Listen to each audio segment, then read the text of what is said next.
Welcome to teacher capsule. Teacher capsule में आप सभी लोगों का हार्दिक स्वागत है।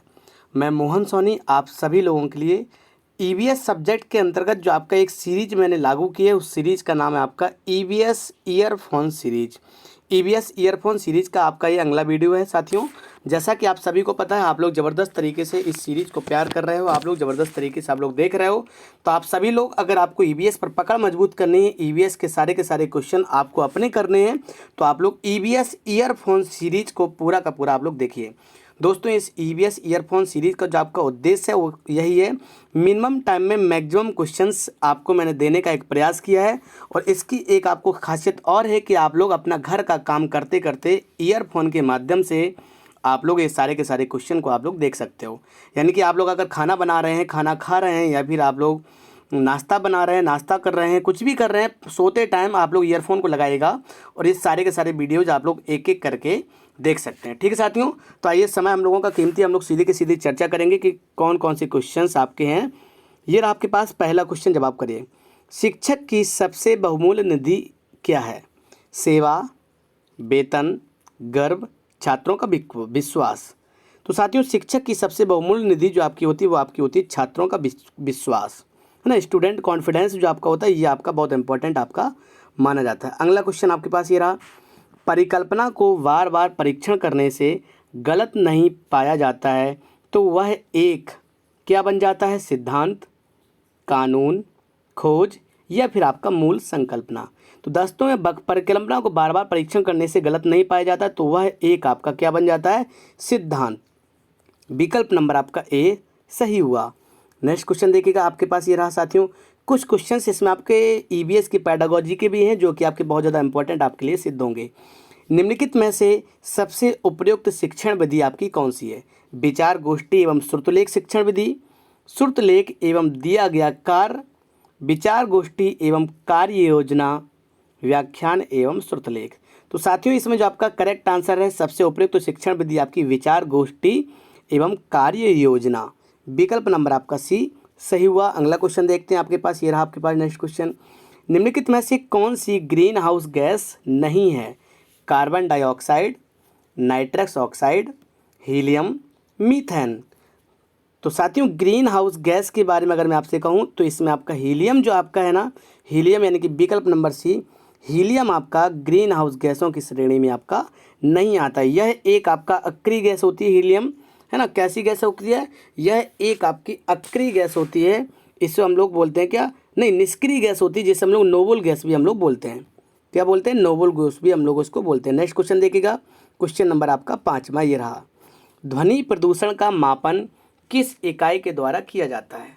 जल के द्वारा, माफ़ी चाहूँगा, जूल के द्वारा, डेसिबल के द्वारा, न्यूटन के द्वारा, नैनो इकाई के द्वारा।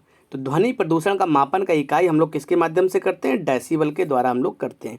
तो इस तरह से आपका विकल्प नंबर आपका 20 सही हुआ।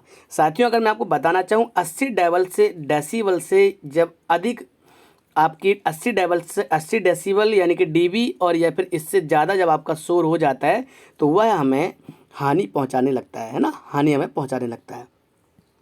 अगला क्वेश्चन आपके पास ये रहा, देखिएगा नेक्स्ट क्वेश्चन। निम्न में से किस स्थल आकृति का निर्माण हिमानी के द्वारा हुआ है?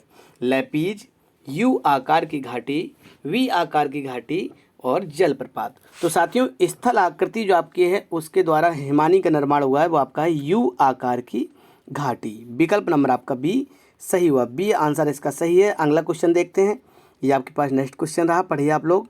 निम्न नदियों में से कौन सी नदी बंगाल की खाड़ी में गिरती है? बंगाल की खाड़ी में ताप्ती नदी, सुवर्णरेखा नदी, नर्मदा नदी, या फिर आपकी सिंधु नदी। तो साथियों, अगर मैं आपको बताना चाहूँ तो सुवर्णरेखा नदी जो आपकी है वो आपकी बंगाल की खाड़ी में गिरती है। विकल्प नंबर आपका बी सही हुआ। साथियों, आपको मैं बता देता हूँ, सुवर्णरेखा नदी जो आपके झारखंड राज्य में बहने वाली एक आपकी पहाड़ी नदी है, जबकि ताप्ती, नर्मदा और सिंधु नदी यह आपकी पश्चिम की दिशा में बहती हुई अरब सागर में जाके गिरती हैं। अगला क्वेश्चन आपके पास ये रहा, देखिएगा नेक्स्ट क्वेश्चन आपके पास। राकेश कक्षा 5 पर्यावरण विज्ञान शिक्षक के द्वारा दिए गए कार्यों को समय से प्रस्तुत नहीं करता है, अतः सबसे उपयुक्त सुधारात्मक उपाय क्या होना चाहिए? पहला, प्रधान अध्यापक की जानकारी में लाना, खेल की कक्षा में जाने पर प्रतिबंध लगाना, उसकी अनियमितता के कारणों को जानने का कारण का पता लगाना और मार्गदर्शन करना, उसकी अनियमितता को लिखित जानकारी देके माता पिता को सूचना करना। तो साथियों इसका जो सही आंसर आपका होगा विकल्प नंबर आपका सी, पॉजिटिव सबसे बेहतर आंसर आपका है।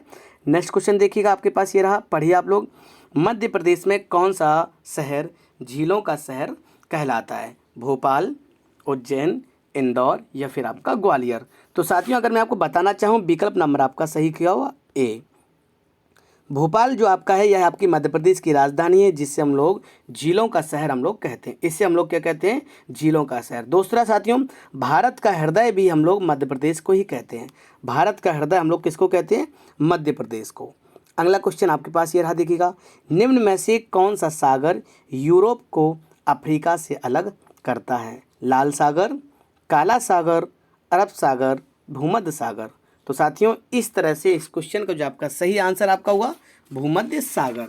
भूमध्य सागर जो आपका होता है वह आपका यूरोप को अफ्रीका से आपका अलग करता है। तो इस तरह से इसका आंसर आपका भूमध्य सागर हुआ। हम लोग नेक्स्ट क्वेश्चन देखते हैं, आपके पास ये रहा अगला क्वेश्चन, पढ़िए आप लोग, जवाब करिए फास्ट। अंतर्राष्ट्रीय ओजोन दिवस मनाया जाता है 16 सितंबर, 7 दिसंबर, 30 मार्च, 22 अप्रैल। तो साथियों अंतर्राष्ट्रीय ओजोन दिवस आपका 16 सितंबर को आपका मनाया जाता है। विकल्प नंबर आपका ए सही हुआ। साथियों अगर मैं आपको बताना चाहूँ ओजोन मापन की जो आपकी इकाई होती है वो आपकी डाप्सन इकाई होती है, और ओजोन परत आपकी समताप मंडल में आपकी पाई जाती है, स्ट्रेटोस्फीयर में आपकी पाई जाती है। अगला क्वेश्चन आपके पास ये रहा, देखिएगा आप लोग, ये रहा आपके पास नेक्स्ट क्वेश्चन। किसी खाद्य श्रृंखला में शाकाहारी होते हैं प्राथमिक उपभोक्ता, प्राथमिक माफ़ी चाहूँगा, पहला विकल्प है आपका प्राथमिक उत्पादक, दूसरा आपका प्राथमिक उपभोक्ता, तीसरा है द्वितीयक उपभोक्ता, चौथा आपका अपघटनकर्ता। तो साथियों किसी खाद्य श्रृंखला में जो आपका शाकाहारी होता है वह आपका होता है प्राथमिक उपभोक्ता, प्राइमरी कंज्यूमर। विकल्प नंबर आपका बी सही हुआ। अगला क्वेश्चन आपके पास ये रहा, देखिए आप लोग जल्दी से जवाब करिए। पारिस्थितिक तंत्र के तत्वों के चक्रण को क्या कहते हैं? What is the cycle of elements of an ecosystem called? रासायनिक चक्र, जैव भू रासायनिक चक्र, भूगर्भीय चक्र या फिर आपका भू रासायनिक चक्र। तो साथियों इसका जो आपका सही आंसर आपका होगा परिस्थिति तंत्र में तत्वों के चक्रों को हम लोग क्या कहते हैं? जैव भू रासायनिक चक्र। विकल्प नंबर आपका भी सही हुआ।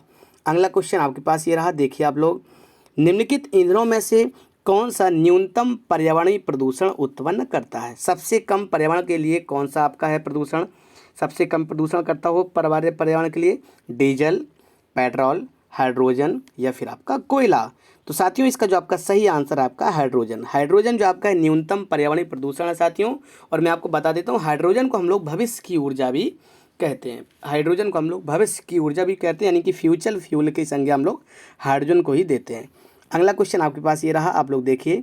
संकटग्रस्त जंतु दैत्याकार पांडा पाया जाता है ऑस्ट्रेलिया में, भारत में, चीन में, ब्राज़ील में। तो साथियों संकटग्रस्त जंतु दैत्याकार पांडा जो आपका है वह आपका चीन में पाया जाता है। अगला क्वेश्चन आपके पास ये रहा, देखिए आप लोग। निम्नलिखित किस गैस के कारण भोपाल गैस त्रासदी आपकी हुई? तो साथियों chlorofluorocarbon, carbon dioxide, nitrous oxide, methyl isocyanide. तो साथियों इसका जो आपका करेक्ट आंसर होगा आपको होगा विकल्प नंबर डी, मिथाइल आइसोसाइनाइड। साथियों अगर मैं आपको बताना चाहूँ जो भोपाल गैस त्रासदी आपका हुआ वह आपका 3 दिसंबर सन 1984 को आपका हुआ था। और इसमें जो कंपनी थी वह कंपनी का नाम था यूनियन कार्बाइड, और जो गैस का रिसाव हुआ वो तो आपको बता ही दिया, मिथाइल आइसोसाइनाइड गैस का रिसाव हुआ है ना। ये 3 पॉइंट्स आपके हैं, बहुत ज़्यादा आपके पेपर में आते हैं। अगला क्वेश्चन देखिए, ये आपका रहा। किस देश में क्रिसमस का त्यौहार गर्मियों में मनाया जाता है? Japan, Bharat, Australia, America. तो सर जी इसका आंसर आपका है विकल्प नंबर सी, ऑस्ट्रेलिया में क्रिसमस का त्यौहार आपका गर्मियों के दिनों में आपका मनाया जाता है। अगला क्वेश्चन आपके पास ये रहा, आप लोग देखिए जवाब करिए। गिर वन्य जीव अभ्यारण्य, क्या गिर वन्य जीव अभ्यारण्य निम्न में से किस वन्य जीव का संरक्षण करता है? हाथी का, सांप का, गैंडा का, शेर का। तो साथियों इसमें आपका गिर वन्यजीव अभ्यारण्य यह आपका शेर का संरक्षण करता है, और यह आपका गुजरात राज्य में आपका स्थित है। अगला क्वेश्चन आपके पास ये रहा, आप लोग देखिए और जवाब करिए। सारे के सारे क्वेश्चन साथियों ये आपके बहुत ज़्यादा इंपॉर्टेंट हैं। आपको वीडियो अच्छा लग रहा हो तो आप लोग जल्दी से वीडियो को लाइक करिए साथियों, और आप लोग कमेंट बॉक्स में आप लोग मुझे ज़रूर करके बताएगा कमेंट करके कि आप लोगों के कुल मिला के इस सेट में कितने नंबर आपके बने हैं। सभी आप लोग कमेंट करके ज़रूर बताना कि आपके सेट में कितने नंबर आपके बन रहे हैं, और आपको कोई सुझाव देना है तो आप लोग कमेंट बॉक्स में सुझाव भी दे सकते हैं। ठीक है साथियों, और अगर आप लोगों में कोई भी व्यक्ति इस टीचर कैप्सूल पर नया है, पहली बार देख रहा है साथियों, तो आप लोग जल्दी से टीचर कैप्सूल को सब्सक्राइब भी आप लोग कर लीजिए, और प्लेलिस्ट में जाके आप लोग पूरा का पूरा ईवीएस ईयरफोन सीरीज को आप लोग देख सकते हो। इसी के साथ साथ मैं आपका बाल विकास और मैथ और भी हिंदी का सब्जेक्ट भी मैं आपके लिए लाया हूँ, तो आप लोग प्लेलिस्ट में जाके ये सारे के सारे सब्जेक्ट को भी देख सकते हो। तो अगर आपने सब्सक्राइब नहीं किया तो आप लोग जल्दी से सब्सक्राइब कर लीजिएगा। अगला क्वेश्चन देखिए, निम्न में से कौन सी प्राकृतिक वानस्पतिक मरुस्थलीय प्रदेशों में पाई जाती है? महोगनी, कैक्टस, फर या चंदन? तो साथियों मरुस्थलीय प्रदेश में पाई जाने वाली जो वनस्पति होती है वो आपकी होती है क्या? कैक्टस। अगला क्वेश्चन देखते हैं हम लोग। नेक्स्ट क्वेश्चन आपके पास ये रहा, देखिए आप लोग जल्दी से।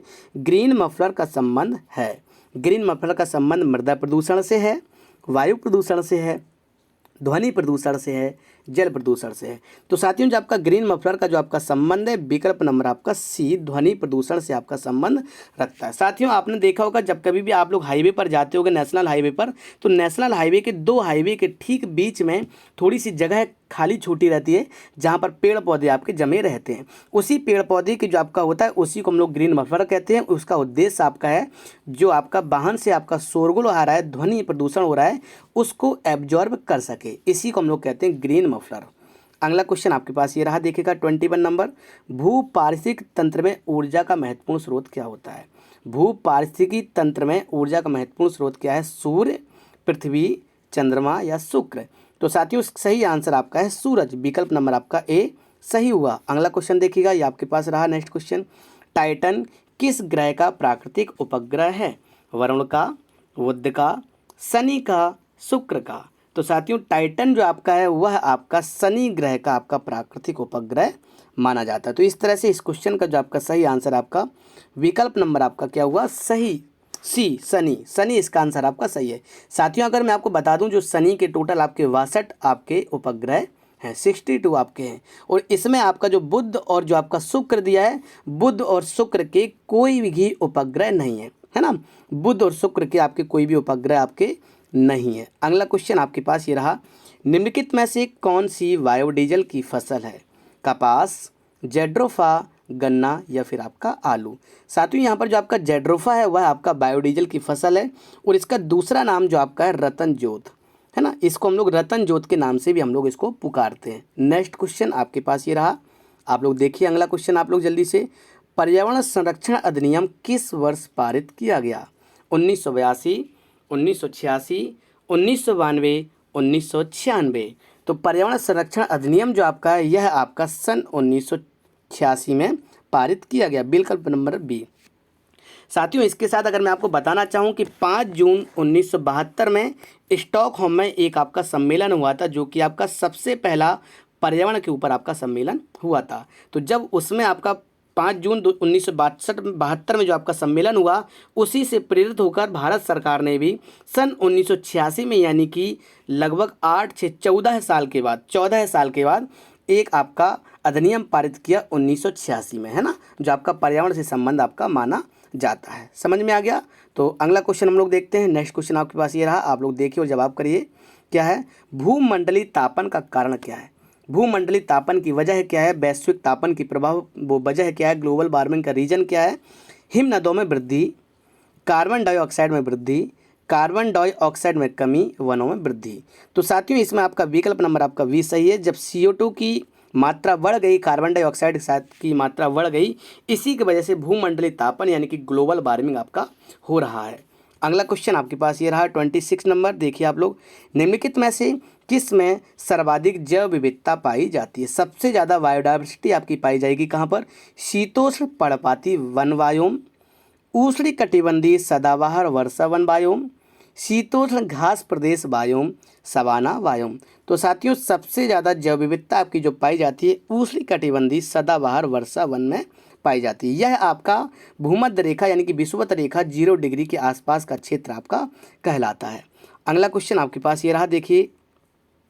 निम्न में से किस मृदा का निर्माण लावा के द्वारा होता है?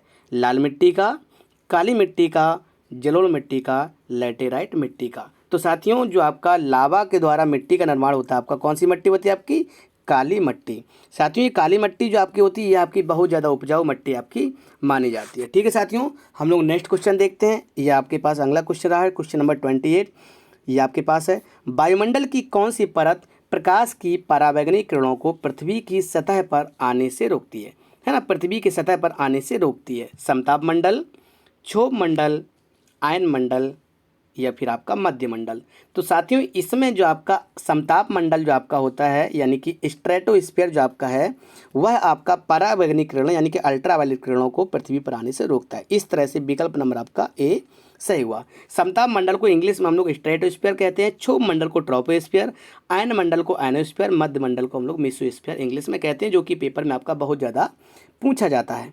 अगला क्वेश्चन आपके पास ये रहा, देखिए आप लोग साथियों, आप लोगों से मैं बराबर कह रहा हूँ कि आप लोगों के कुल मिला के कितने नंबर बन रहे हैं ये चीज़ आप लोग कमेंट बॉक्स में मुझे जरूर बताइएगा कि आपके कुल मिला के कितने नंबर बने। कमेंट बॉक्स में मुझे कमेंट करके बताइए, और आपका कोई और सलाह है तो आप लोग मुझे कमेंट बॉक्स में करके बता सकते हैं। अगला क्वेश्चन देखिए, गंगा एक्शन प्लान को लाने का उद्देश्य निम्नलिखित में से किसे सुधार करना है? जल की गुणवत्ता, जल का वेग, जल की प्रचुरता, जल के तापमान को। तो साथियों इसका जो आपका करेक्ट आंसर है आपका विकल्प नंबर आपका ए सही हुआ। जल की गुणवत्ता को अच्छा करना यानी कि जल की गुणवत्ता गंगा एक्शन प्लान का एक आपका मुख्य उद्देश्य माना जाता है। और ये आपका अंतिम क्वेश्चन है आज की क्लास का, निम्नलिखित में कौन सा वृक्ष जैविक कीटनाशक का उत्पादक है? जैविक कीटनाशक उत्पादक नीम, देवदार, चीड़ या फिर आपका ओक। तो साथियों इसका सही आंसर आपका हुआ नीम। जैविक कीटनाशक का उत्पादक कौन आपका है? नीम। तो साथियों इस तरह से आपके 30 क्वेश्चन हुए। ये सारे के सारे क्वेश्चन आपके पेपर की दृष्टि से मोस्ट इंपॉर्टेंट हैं। मैं आपसे लगातार कह रहा हूँ कि ये हम आपको वही क्वेश्चन मैं आपको ला रहा हूँ जो क्वेश्चन आपके पेपर में कई बार आपके पूछे जाते हैं। साथियों इस तरह से आपको ये जो EVS ईयरफोन सीरीज में यहाँ पर लाया हूँ आपको बहुत उपयोगी सिद्ध हो रहे होगी, मुझे विश्वास है। ठीक है साथियों, तो आप लोग प्ले लिस्ट में जाके सारे के सारे वीडियोस को आप लोग देख सकते हो, और वीडियो को आपको जल्दी से लाइक करना है और आप लोगों को कमेंट भी करना है, और ज़्यादा से ज़्यादा संख्या में आप लोग वीडियो को शेयर करिएगा। ठीक है साथियों, और अभी तक अगर आपने चैनल को सब्सक्राइब नहीं किया है तो आप लोग जल्दी से चैनल को सब्सक्राइब कर लीजिए, क्योंकि यह टीचर कैप्सूल चैनल आपके नौकरी के लिए बहुत ज़्यादा उपयोगी सिद्ध होगी। ठीक है साथियों, ओके बाय बाय।